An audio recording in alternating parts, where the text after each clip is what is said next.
ஒரு நல்ல நீதிமானாய் வாழ்கிற ஒரு தேவனுடைய பிள்ளையினுடைய டாஸ்க் என்ன தெரியுமா?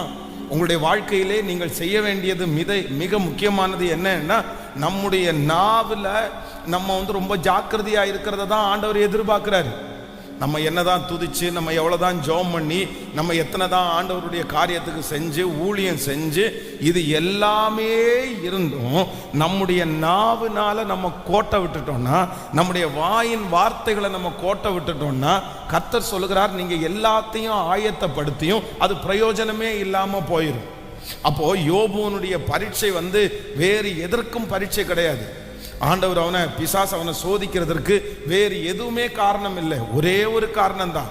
அவனுக்கு இருக்கிற ஒரே டெஸ்ட் என்ன அப்படின்னு சொன்னா, அவனுடைய வாயின் வார்த்தைகள் இல்லாத தான் டெஸ்ட்.